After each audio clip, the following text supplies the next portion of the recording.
Good afternoon student. आदर्श की online क्लासों में आप सभी का हार्दिक अभिनंदन है। आदर्श की ऑनलाइन क्लासें आप सभी के लिए एक वरदान साबित हो रही है और आपका जो सिलेबस है वो इस कोरोना के पीरियड में भी कंप्लीट होता जा रहा है। तो आप लोग वीडियो को शुरू से लेकर अंत तक जरूर देखिए।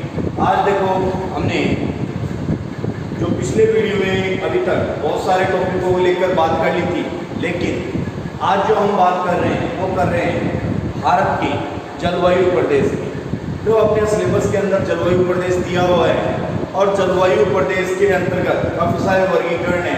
स्टाम्प-कैंड्यू का वर्गीकरण है, कोपेन का वर्गीकरण है, थानचेट का वर्गीकरण है। तो ये काफ़ी सारे भारत के जलवायु प्रदेशों में अलग अलग जलवायुवेत्ता द्वारा वर्गीकरण दिए हुए हैं। ये वर्गीकरण अपने सिलेबस में, इसलिए उनको हम साथ साथ लेकर चल रहे हैं। आप लोग वीडियो को शुरू से लेकर अंत तक जरूर देखिए ताकि आपका कंसेप्ट पूर्णतः कंप्लीट हो सके।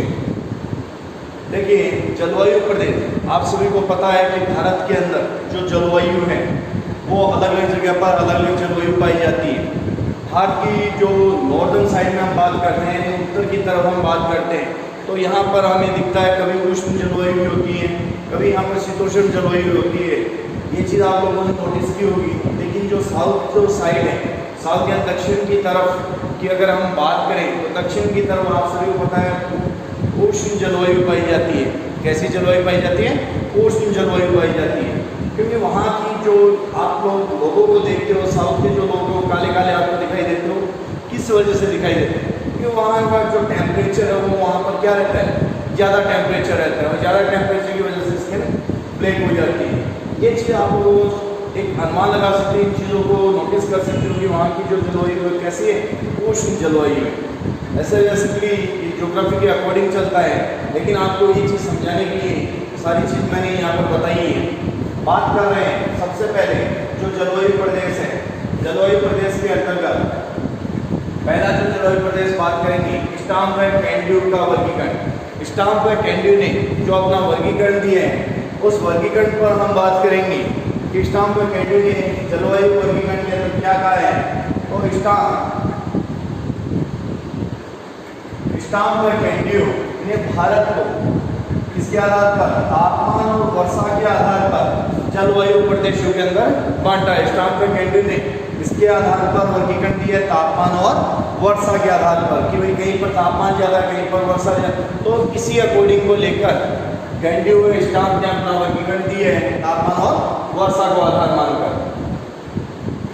वर्षा के साथ साथ जनवरी की 18 डिग्री सेल्सियस समताप रेखा को भी आधार मानकर कैंड्यू ने दो भागों के अंदर भारत के जलवायु प्रदेश को बांटा है, एक उष्ण और दूसरा शीतोष्ण।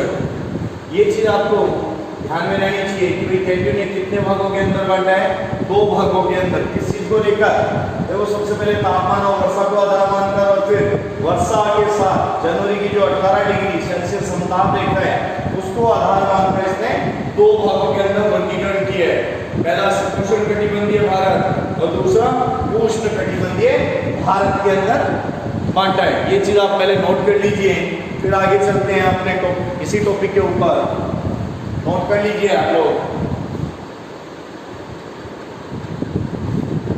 हो गया होगा नोट।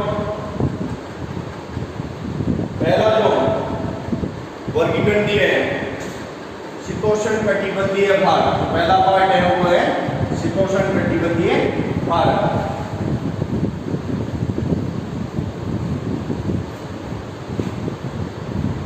तो वीडियो को शेयर करते रहिए। पहला जो पार्ट है वो है शीतोष्ण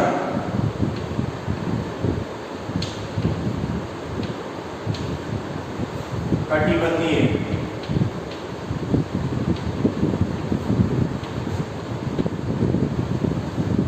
भारत। जब इसमें कुछ सब डिवाइड भी किए, यानी ये मेन पॉइंट है वो इनके भी सब डिवाइड पॉइंट इन्होंने बनाए, उपविभाग भी इन्होंने किए। तो पहला जो है शीतोष्ण कटिबंधीय, शीतोष्ण कटिबंधीय भारत। ये कुछ भाग में पहला भाग है शीतोष्ण कटिबंधीय भाग, इसे महाद्वीपीय भारत भी कहते हैं। इसे महाद्वीपीय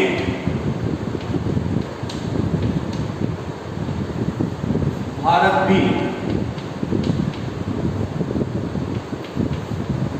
कहते हैं। इसे महाद्वीपीय भारत भी कहते हैं। साथ साथ नोट करते रहना, जहां जनवरी माह का तापमान, जहां जनवरी माह का तापमान 18 डिग्री सेल्सियस से कम रहता है, 18 डिग्री सेल्सियस से कम रहता है, इसे निम्नलिखित उप विभागों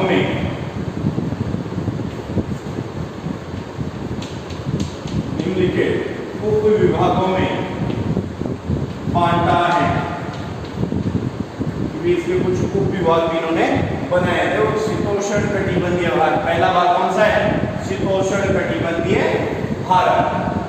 इसे महाद्वीपीय भारत भी कहते हैं, जहां जनवरी माह का तापमान 18 डिग्री सेल्सियस से कम रहता है। इसके कुछ उप विभाग में बांटा है, ये चीज नोट कर लीजिए पहले। उसके बाद हम बात करते हैं उन सभी पार्टों की। पहला जो इसका उप विभाग है उसकी बात करेंगे, तो साथ साथ नोट करते रहोगे तो आपको किसी प्रकार की प्रॉब्लम नहीं होगी। क्लियर? तो पहले पार्ट की हम बात करते हैं, इसने कौन कौन से पार्ट के अंदर बांटा है।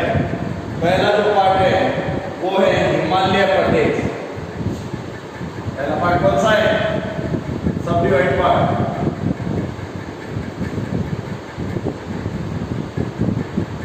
पहला जो पार्ट है वो है हिमालय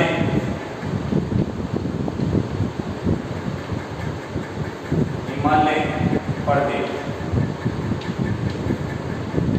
हेडिंग डाल लीजिए, सब डिवाइड पॉइंट हिमालय प्रदेश। यह प्रदेश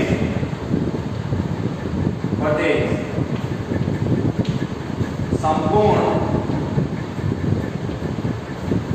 हिमालय प्रदेश में फैला है। संपूर्ण हिमालय प्रदेश में फैला है, जहां औसत वार्षिक तापमान,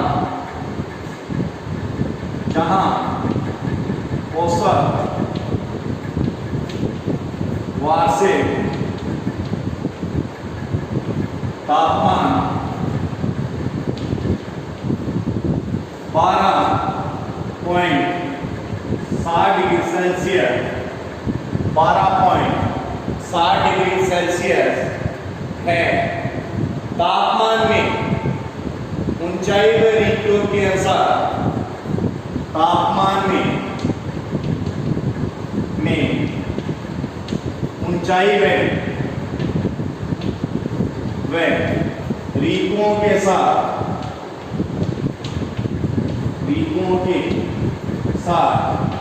परिवर्तन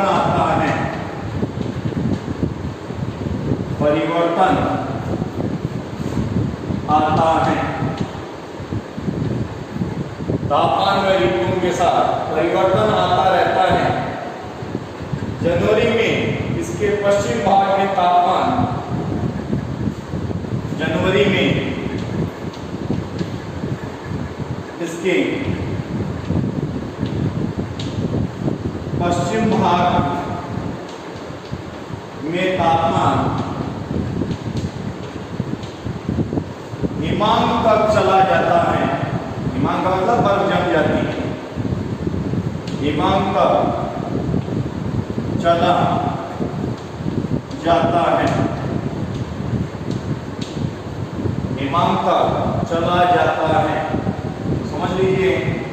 पहला जो सब डिवाइड किया इन्होंने शीतोष्ण का, हिमालय प्रदेश।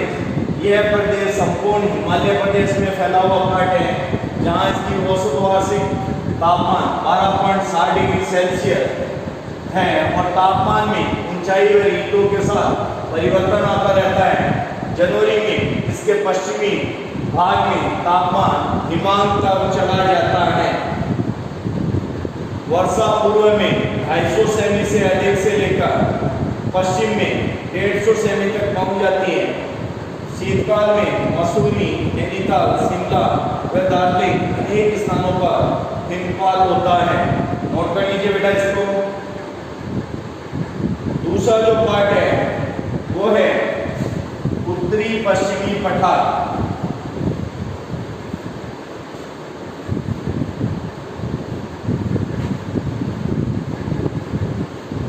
दूसरा पार्ट है उत्तरी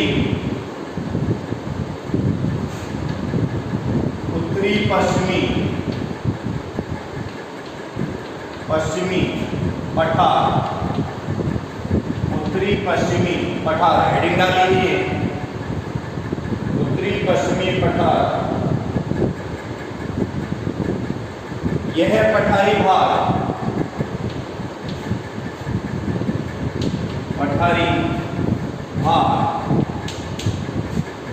सतलज, यह पठारी भाग सतलज और व्यास नदियों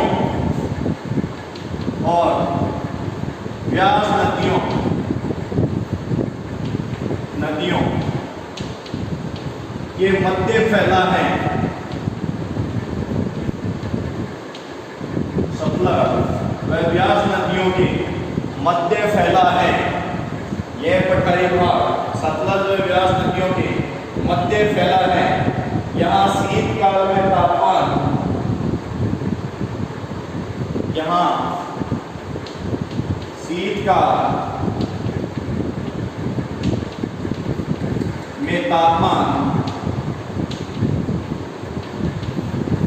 12.8 डिग्री सेल्सियस तक पहुंच जाता है।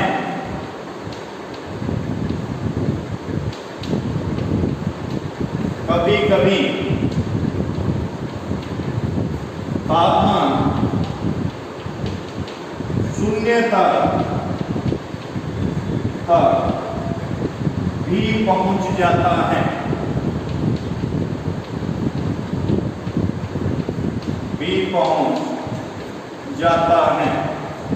कभी कभी तापमान 0 तक भी पहुंच जाता है, जबकि ग्रीष्म ऋतु में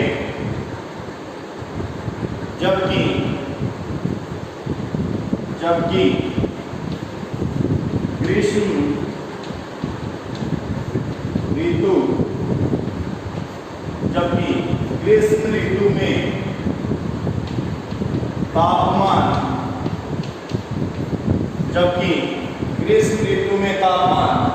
24 डिग्री सेल्सियस तक पहुंच जाता है। ग्रीष्म ऋतु में कितना पहुंच जाता है? 24 डिग्री सेल्सियस पहुंच जाता है। और औसत वार्षिक वर्षा 38 सेमी तक हो जाती है। औसत वार्षिक वर्षा 38 सेमी रहती है। शीतकाल में पश्चिमी विक्षोभों से चक्रवातीय वर्षा होती है। पश्चिमी विक्षोभों से क्या होती है? चक्रवातीय वर्षा होती है। समझ में आ गया? उत्तरी पश्चिमी पठारी भाग सतलज व्यास नदियों के मध्य फैला हुआ है। यहाँ शीतकाल में तापमान 12.8 डिग्री सेल्सियस तक हो जाता है। कभी कभी तापमान 0 तक भी चला जाता है, जबकि ग्रीष्म ऋतु के अंदर तापमान कितना होता है? 24 डिग्री सेल्सियस हो जाता है। और औसत वार्षिक वर्षा कितनी? 38 सेमी होती है। क्लियर? और शीतकाल में जो पश्चिमी विक्षोभ है उनसे चक्रवातीय वर्षा होती है।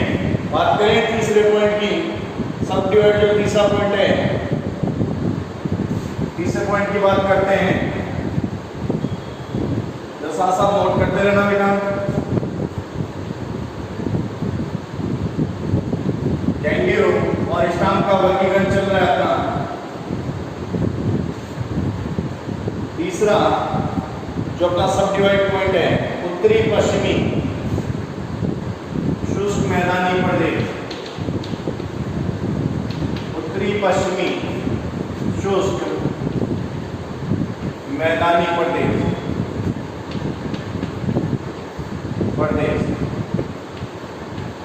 उत्तरी पश्चिमी शुष्क मैदानी प्रदेश। इसमें राजस्थान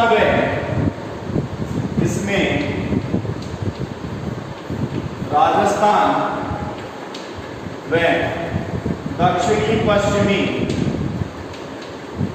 हरियाणा, इसमें राजस्थान व दक्षिणी पश्चिमी हरियाणा व दक्षिणी पंजाब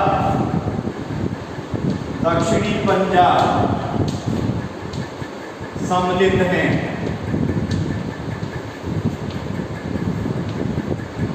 दक्षिणी पंजाब सम्मिलित हैं।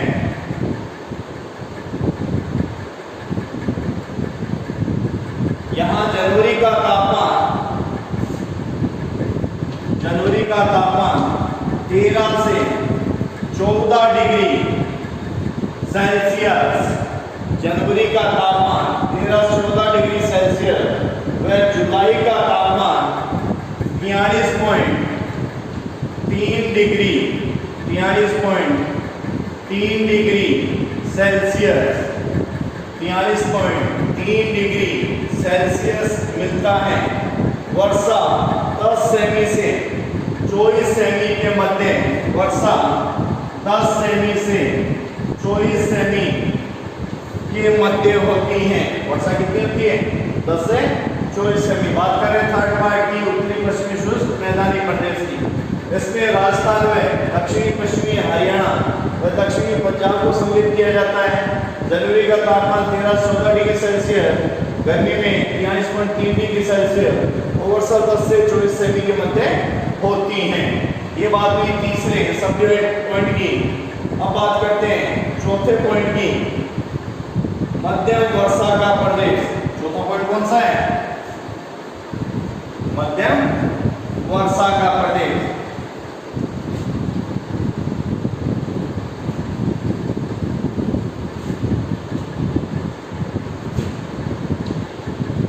मध्यम वर्षा का प्रदेश, मध्यम वर्षा का प्रदेश। इसमें पूर्वी राजस्थान से,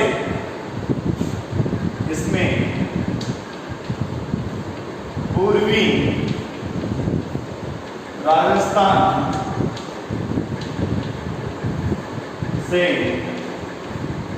इसमें पूर्वी राजस्थान से पश्चिमी उत्तर प्रदेश,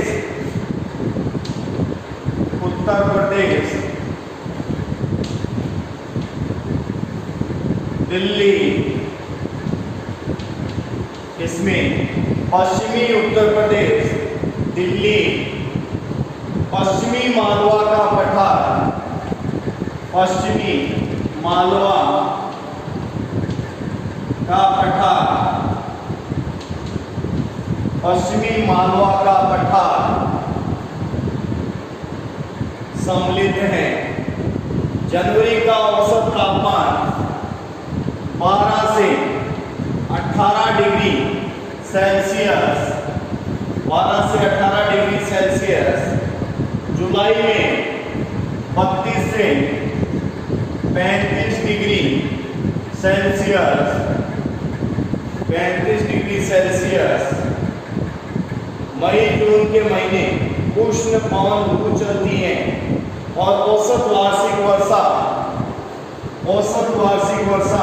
40 से 80 सेमी, औसत वार्षिक वर्षा 40 से 80 सेमी होती है। कितनी होती है? 40 से 80 सेमी होती है। बात कर रहे हैं चौथे पॉइंट की, मध्यम वर्षा वाला प्रदेश। इसमें पूर्वी राजस्थान से पश्चिमी उत्तर प्रदेश, दिल्ली, पश्चिमी मालवा का पठार सम्मिलित है। शीत ऋतु में तापमान 12 डिग्री से 18 डिग्री सेल्सियस, ग्रीष्म ऋतु में 32 से 35 डिग्री सेल्सियस और औसत वार्षिक वर्षा 40 से 80 सेमी के मध्य होती है। ये बात हुई हमारे चौथे मध्यम वर्षा का प्रदेश की। अब बात करते हैं पांचवा, अधिक व्यय। पांचवे की बात करते हैं।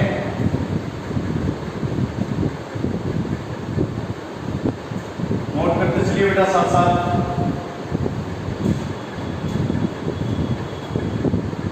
पांचवा बात करते हैं अधिक व्यय। अधिक व्यय, मध्यम वर्षा के संक्रमण प्रदेश। संक्रमण प्रदेश, अधिक व्यय, मध्यम वर्षा का संक्रमण प्रदेश। इसका विस्तार पूर्वी उत्तर प्रदेश,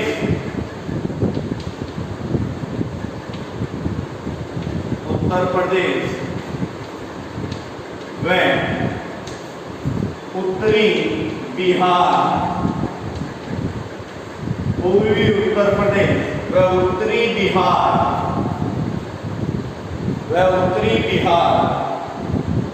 में है।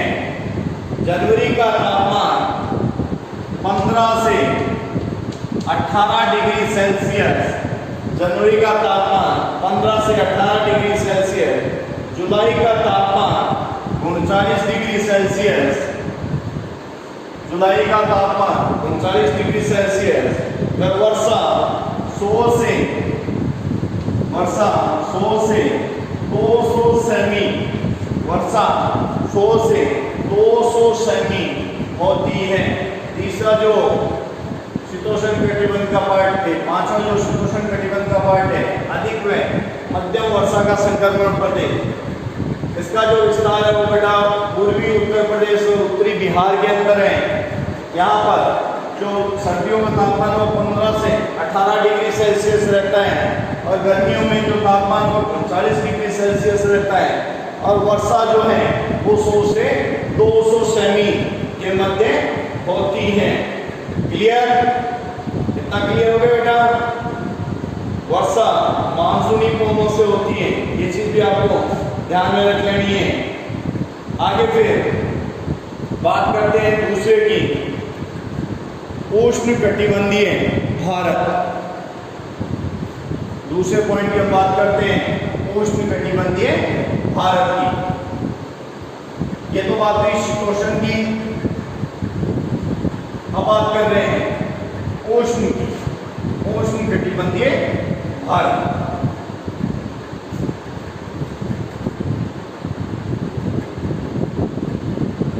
हो गया होगा इतना।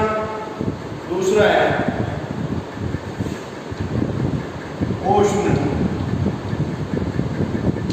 कटिबंधीय भारत, उष्ण कटिबंधीय भारत की बात कर रहे हैं। इसमें लगभग कर्क रेखा का, जो कर्क रेखा है ना, उस कर्क रेखा का जो दक्षिणी भाग है, कर्क रेखा का जो दक्षिणी भाग है वो इसके अंतर्गत सम्मिलित होता है। कर्क रेखा के जो दक्षिण के अंदर जो भाग है वो इसके अंतर्गत सम्मिलित होता है, जिसमें जनवरी का तापमान 18 डिग्री सेल्सियस से क्या रहता है, ऊपर रहता है। 18 डिग्री सेल्सियस से ऊपर रहता है। कर्क रेखा का जो दक्षिणी भाग है वो इसके अंतर्गत सम्मिलित है और यहाँ का जो तापमान वो 18 डिग्री सेल्सियस से ऊपर रहता है। क्लियर? अब इसके सब डिवाइड जो पॉइंट है, उप विभाग है, उन उप विभागों की बात करते हैं। पहला है अत्यधिक वर्षा का प्रदेश। पहला कौन सा है? अत्यधिक वर्षा का प्रदेश।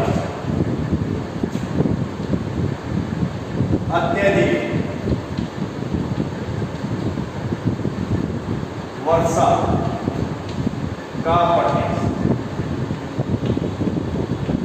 अत्यधिक वर्षा का प्रदेश। नोट करते रहना बेटा, अत्यधिक वर्षा का प्रदेश। इसके अंतर्गत उत्तरी पूर्वी भारत, उत्तरी पूर्वी भारत, जिसके अंदर कौन से आते हैं? उत्तरी पूर्वी भारत में असम, मेघालय, त्रिपुरा, असम, मेघालय, त्रिपुरा, मिजोरम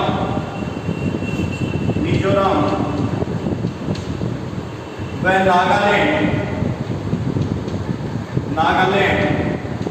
को सम्मिलित किया जाता है। किसको सम्मिलित किया जाता है? उत्तरी पूर्वी भाग, इसमें असम आ गया, मेघालय आ गया, त्रिपुरा आ गया, मिजोरम आ गया और नागालैंड वाला एरिया आ गया। इनको यहाँ पर सम्मिलित किया जाता है। जनवरी का जो औसत तापमान रहता है वो 18 डिग्री सेल्सियस रहता है, 18 डिग्री से अधिक रहता है। जनवरी का जो तापमान है वो 18 डिग्री से अधिक रहता है, तथा जो जुलाई का जो तापमान है वो 30 से 35, जुलाई का जो तापमान है वो कितना रहता है? 30 डिग्री से 35 डिग्री सेल्सियस रहता है, 30 डिग्री से 35 डिग्री सेल्सियस रहता है, तथा जो वर्षा है वो 200 सेमी से अधिक है। तो वर्षा कितनी है? 200 सेमी से अधिक है। क्लियर? उत्तरी पूर्वी भारत के अंतर्गत जो असम, मेघालय, त्रिपुरा, मिजोरम, नागालैंड वाला एरिया है, जनवरी का जो तापमान 18 डिग्री से अधिक रहता है, जुलाई का जो तापमान 30 से 35 डिग्री सेल्सियस से अधिक रहता है, और वर्षा 200 सेमी से ज्यादा रहती है। दूसरा जो बात करते हैं इसका, अधिक वर्षा का प्रदेश। ये तो अत्यधिक वर्षा का प्रदेश था, अब बात कर रहे हैं अधिक वर्षा के प्रदेश की। कौन सी बात कर रहे हैं? अधिक वर्षा के प्रदेश, अधिक वर्षा के प्रदेश। दूसरा सब डिवाइड इसका पॉइंट है, इसके अंतर्गत पश्चिम बंगाल, उड़ीसा, झारखंड, पश्चिम बंगाल, उड़ीसा, झारखंड, दक्षिणी पूर्वी मध्य प्रदेश, दक्षिणी पूर्वी मध्य प्रदेश सम्मिलित हैं। दक्षिणी पूर्वी मध्य प्रदेश सम्मिलित हैं। जनवरी का तापमान 18 से 24 डिग्री सेल्सियस, जनवरी का तापमान 18 से 24 डिग्री सेल्सियस, तथा जुलाई का तापमान 29 से 35 डिग्री सेल्सियस, और वर्षा 100 से 200 सेमी होती है। वर्षा कितनी होती है? 100 से 200 सेमी। अधिक वर्षा के प्रदेश की बात कर रहे हैं, पश्चिम बंगाल, उड़ीसा, झारखंड, दक्षिणी पूर्वी मध्य प्रदेश इसके अंतर्गत सम्मिलित होते हैं। जनवरी का तापमान 18 से 24 डिग्री सेल्सियस, गर्मी का 29 से लेकर 35 डिग्री सेल्सियस, वर्षा 100 से लेकर 200 सेमी तक होती है। हो गया नोट? चलिए बेटा नेक्स्ट पर, नेक्स्ट बात करते हैं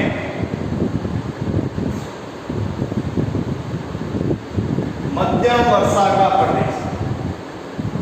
नेक्स्ट बात करते हैं मध्यम वर्षा का प्रदेश।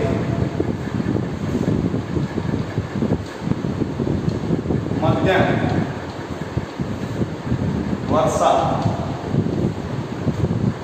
प्रदेश, मध्य वर्षा का प्रदेश। तीसरा जो पॉइंट है मध्यम वर्षा का प्रदेश, इसके अंतर्गत गुजरात, सौराष्ट्र, मध्य प्रदेश का भी भाग इसके अंतर्गत आ जाता है। तो लिख लीजिए आप लोग, पश्चिमी मध्य प्रदेश, पश्चिमी मध्य प्रदेश सह्याद्री पर्वत भी आ जाता है इसके अंतर्गत। सह्याद्री पर्वतमाला, पर्वतमाला, सह्याद्री पर्वतमाला महाराष्ट्र का पूर्वी भाग, महाराष्ट्र का पूर्वी भाग, महाराष्ट्र का पूर्वी भाग, इसके अंतर्गत सम्मिलित है। और भी लिख सकते हो उत्तरी पश्चिमी आंध्र प्रदेश में इसके अंदर, पूर्वी कर्नाटक भी इसी में आता है। यहाँ पर जनवरी का तापमान 18 डिग्री, जनवरी का तापमान 18 डिग्री सेल्सियस तथा जुलाई का तापमान 32 डिग्री सेल्सियस तथा वार्षिक वर्षा 75 सेमी होती है। वार्षिक वर्षा कितनी होती है? 75 सेमी होती है। नोट कर लीजिए। नेक्स्ट बात करते हैं उपविभाग की। नेक्स्ट उपविभाग है कोंकण तट। नेक्स्ट उपविभाग है कोंकण तट। चलिए बेटा साथ साथ कोंकण तट हेडिंग डाल लीजिए। यह नर्मदा नदी, कहां से? यह नर्मदा नदी से के मुहाने से लेकर गोवा तक फैला समुद्री तट है। गोवा तक फैला समुद्री तट है। नर्मदा नदी के मुहाने से लेकर गोवा तक फैला हुआ समुद्री तट है। इस प्रदेश का औसत तापमान 24 डिग्री सेल्सियस, औसत तापमान 24 डिग्री सेल्सियस से ऊपर रहता है। और जो वर्षा है वो वर्षा 200 सेमी से अधिक प्राप्त होती है। कितने सेमी? 200 सेमी से अधिक प्राप्त होती है। क्लियर? आगे इसी को समझ लीजिए। नर्मदा नदी के मुहाने से लेकर गोवा तक फैला समुद्री तट कौन सा है? कोंकण तट। यहाँ का जो औसत तापमान है वो 24 डिग्री और जो वर्षा है वो कितनी? 200 सेमी से अधिक होती है। क्लियर है? नेक्स्ट बात करें। नेक्स्ट है मालाबार तट। नेक्स्ट कौन सा है? मालाबार तट। मालाबार तट, मालाबार तट। इसका विस्तार गोवा से लेकर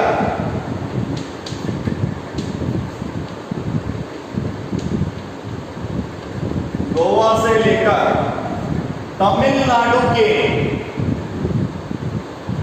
कुमारी अंतरद्वीप तक है। तमिलनाडु के कहां तक है? कुमारी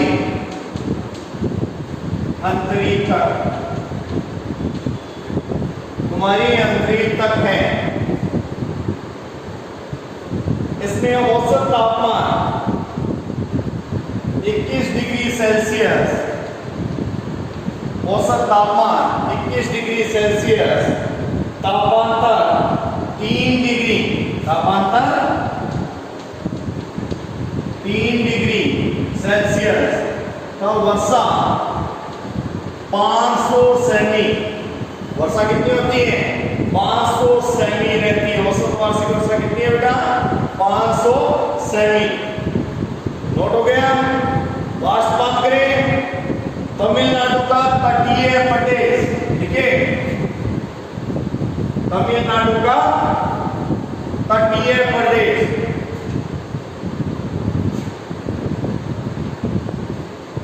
तमिलनाडु का तटीय प्रदेश, तमिलनाडु का तटीय प्रदेश, नोट कर लीजिए। इस प्रदेश में शीतकाल में लौटते हुए मानसून से वर्षा होती है। कल कहवाया था ना, लौटते हुए मानसून से वर्षा, लौटते हुए मानसून से वर्षा होती है। औसत वार्षिक वर्षा 100 से 150 सेमी, औसत वार्षिक वर्षा कितनी बेटा? 100 से 150 सेमी, तथा औसत तापमान या शीतकाल तापमान 24 डिग्री, शीतकाल लिखिए बेटा, 24 डिग्री सेल्सियस, शीतकालीन तापमान 24 डिग्री सेल्सियस और वार्षिक ताप परिसर 3 डिग्री सेल्सियस होता है। देखो ये बात हुई अपनी स्टाम्प है कैंड्यू की, स्टाम्प है कैंड्यू के वर्गीकरण की। यहाँ पर स्टाम्प है कैंड्यू का वर्गीकरण अपना कंप्लीट होता है। मैं बार बार आपको बोलता हूँ कि पीछे के सारे वीडियो आप जरूर देखिए, कि सारे वीडियो में आप लोगों का सिलेबस दिया हुआ है और पूरे सिलेबस के अकॉर्डिंग अपनी क्लासेस चल रही है। तो आप लोग पूरे वीडियो को देखने की कोशिश कीजिएगा और सारे पीछे वाले वीडियो भी आप साथ साथ देखते रहिए, ताकि आप लोगों को पूरे आपके नोट्स तैयार होते रहे। इसी के साथ धन्यवाद। मैं मोहित वर्मा आप लोगों से इजाजत चाहता हूँ। दोबारा मिलूंगा नए वीडियो के साथ, लेकिन उससे पहले आप चैनल को लाइक शेयर सब्सक्राइब करना बिल्कुल ना भूलें। नोट कर लीजिए सारा।